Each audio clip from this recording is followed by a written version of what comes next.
doctor میں یہاں پہ آپ سے ریکویسٹ کرنا چاہوں گی کہ ہمارے ویورز کو بتائیں، وہ بچیاں خاص طور پر جو آن لائن پروڈکٹس دیکھتی ہیں، اسپیشلی کیونکہ کاسمیٹک کی آپ کو پتہ ہے کپڑے چلیں آپ کے آگے خراب، اس کا آپ کو باڈی کے اوپر یا آپ کو کوئی نقصان نہیں پہنچے گا، لیکن اگر آپ نے ایک چیز اپنے فیس کے اوپر اپلائی کر لی ہے، اس کا کچھ بڑا نقصان ہو گیا آپ کو، تو آپ کا ذرا آپ کی اس سوال کو اپرچونیٹی سمجھتے ہوئے میں یہ کہوں گا کہ ہمارے پاکستان میں جہاں بہت ساری دوائیاں اوور دا کاؤنٹر بکتی ہیں، اینٹی بایوٹکس ہیں، پین کلرز ہیں، میدے کی دوائیاں ہیں، لیکن انفارچونیٹلی ایک کریم ہے جس کو بیٹامتازون ہے، نام بھی لے لیتا ہوں، چلیں بیٹنوویٹ ہے، وہ پاکستان کے جتنے بھی انفارچونیٹلی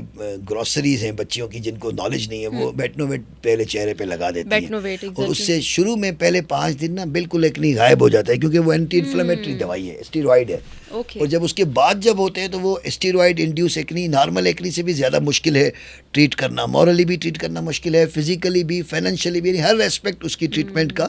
ایگریویٹ ہو جاتا ہے، بڑھ جاتا ہے، اس کی کاسٹ ہر لحاظ سے ڈائریکٹ اور انڈائریکٹ کاسٹ بڑھ جاتی ہے، تو اوور دا کاؤنٹر پروڈکٹس نہ لیں، اور وائٹننگ کریمز، الٹے سیدھے سیرمز جن میں مرکیوریز ہیں جو آپ کے چہرے کو خراب کرتی ہیں، انیشلی وہ آپ کو ایک دم سے جو ہے نا وہ کلر بھی دیکھیں گے، جتنے بھی میں نام نہیں لوں گا، ایسے ہی پھر کمپنی والے کہتے ہیں جتنی بھی وائٹننگ کریم ہے، اور انفارچونیٹلی پاکستان کی ہیلتھ کیئرز جو اتھارٹیز ہیں ان کو بھی اس بات پہ